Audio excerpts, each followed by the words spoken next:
I swear everything in this video is going wrong for me today. Welcome back to DONSLIFE. Welcome to the channel. Thanks for joining today. You probably remember from a recently released video, we installed this light bar up here. It's called the Dual Row Siberia 42-inch light bar by Strands. And I told you in that video, we would be installing something under here. And that's gonna be these. Let's go.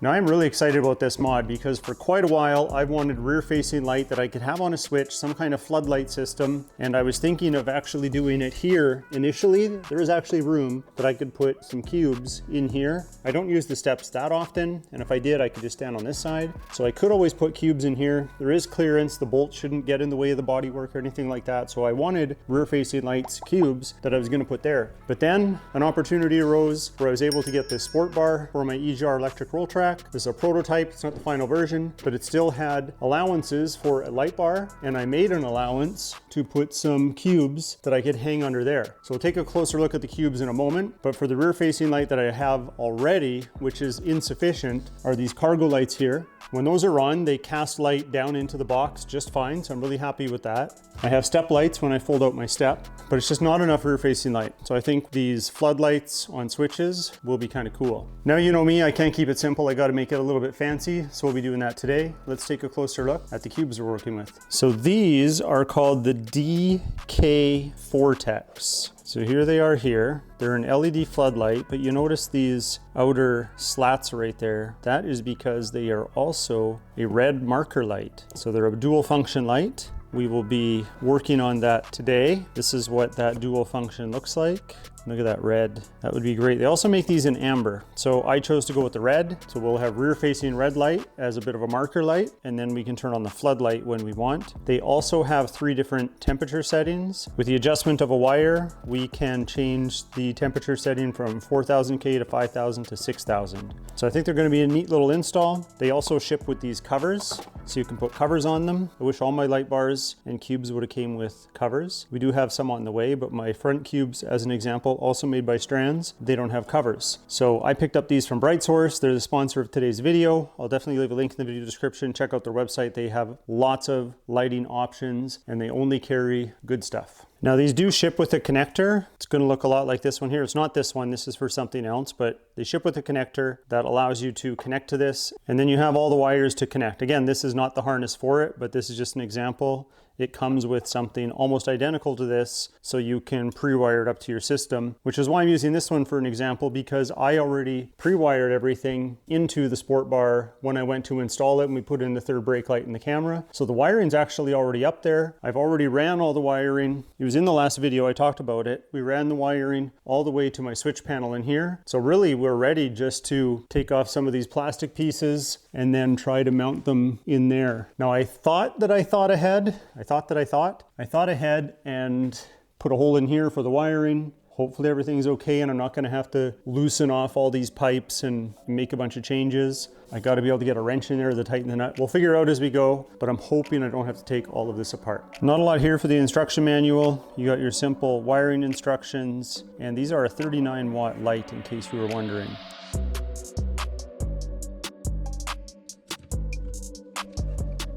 Well, things aren't working out the way that I intended. My GoPro battery died and I didn't notice, and I kind of got halfway done, not quite halfway, but partially done, and you didn't get to see it. So let me explain what's going on. So looking over here, and don't look at the bottom stuff yet, let's focus on this. I was hoping not to have to move or disconnect the light bar, but I had to because I had to get enough slack in this cable that I could take this cap off, because when you do that, then it exposes an area that you can reach in here to pass through the mounting bracket or the bolt for the mounting bracket for these lights. But I took the bar out, as you see, because I actually need this bottom trim plate moved out of the way. But I wasn't thinking, because once this trim plate goes back on, I don't have access to the bolts to tighten up the bar. So I kind of have to change this up a little bit. So what I've decided to do is, with the bracket that mounts these, right now there's a bolt in there that has a square seat on it, and that way it sits in here and it doesn't spin. So when you tighten this, you don't need to hold anything. That's not gonna work for me because I'm not gonna be able to have this on there and this off because I have to have these bolts holding the bar in place. So instead we're gonna reverse this, which I've done over here. I've reversed the bolt, so I have it coming through the bottom here, and I got the bracket mounted, and now I'm able to tighten this up with a lock washer, and I think that this is going to work. I've already ran the cable through. I'll show you on this side. Again, my GoPro died, so I filmed a bunch of this, and you didn't get to see it because it never recorded. But this should allow us to put this light in here just like that. So I think this is gonna work. So first we'll get our bracket off here. I would have had to take these off anyway because I want the writing to be up and not down, because these can be put this way. We're hanging them upside down, so I'd be flipping them anyway. Okay. These actually come with a rubber vibration washer here. I'm not able to use that because these aren't long enough for all the material. This has to go through this way. But the idea here is I'm going to get this bolt fed into this hole. And I know I pre-drilled these to be the right size, so yeah, it should fit. It's just gonna take some coercion, just gonna take a little bit of finesse. That's not it. I swear everything in this video is going wrong for me today. There we go.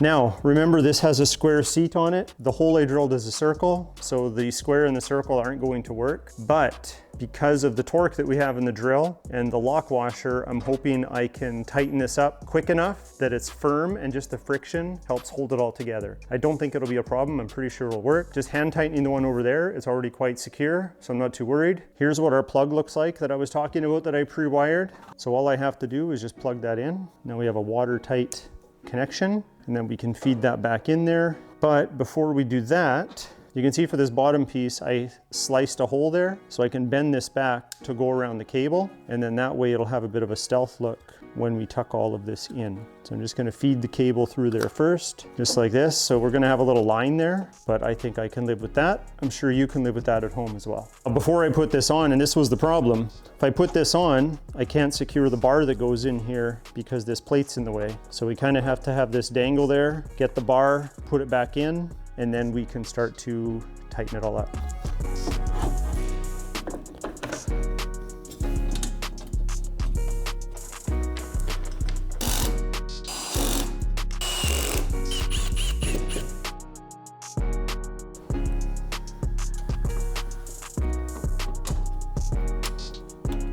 Okay, now we should just be able to secure these plastic pieces with the provided screws, and then we'll try and tighten this nut up. Now these are plastic parts. I don't want to wreck anything by over tightening them, so I got to be mindful of that.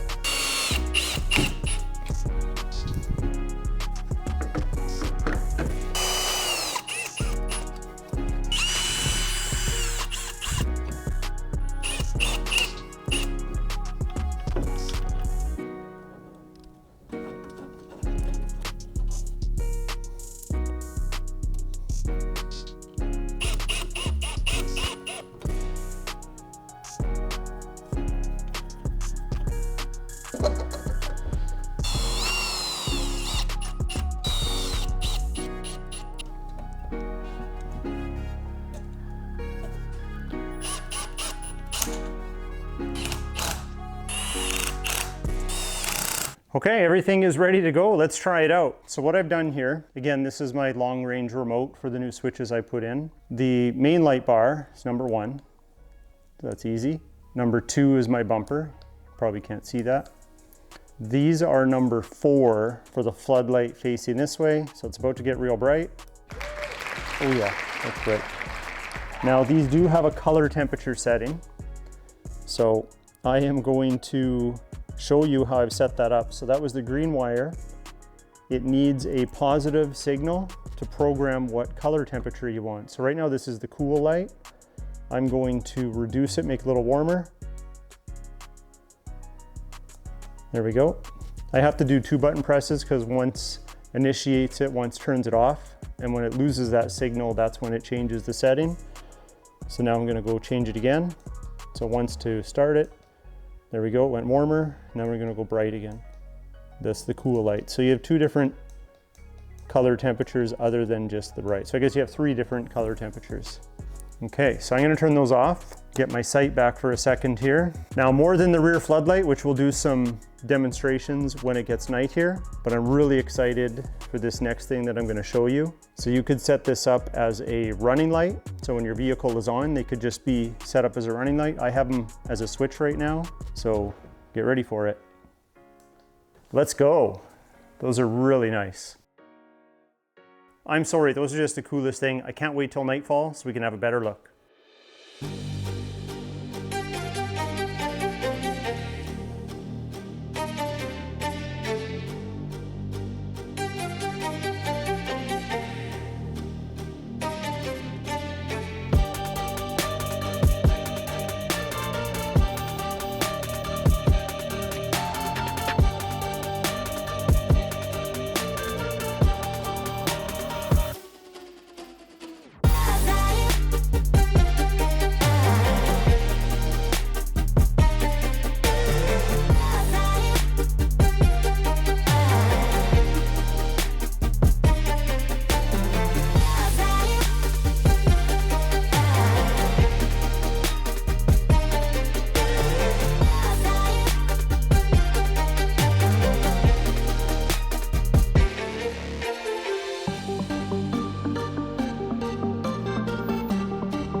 Well, there you go, another install on the sport bar.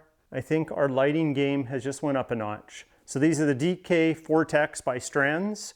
You can get them at brightsource.ca. I'll leave a link in the video description below. If you decide something you want or something else that they have that you want, use the promo code DONSLIFE, save yourself a little bit of money. I'm just showing you guys install techniques, ideas. That's the intent of this video and pretty much all my other videos. Oh, by the way, these also have a cover. I think I might have mentioned that before, but we can put a cover on there when they're not in use. So these do come with a cover. It looks like they're a tint cover. So I can probably, you know what, let's try this right now. Let's turn them on and put the cover on top. So what color do we want? There we go. There's some plastic film on here I haven't peeled off yet. Oh, but there we go. So you can put a cover on them. Either way, very cool. Well, that was a fun install. I'm happy. I've actually got more lighting projects for the AT4 coming up, so if you're not a subscriber, please consider subscribing. If you're already a subscriber, thank you for the support. Don't forget to hit that like button so it recommends this video to others and also supports the channel, and we'll talk to you next time.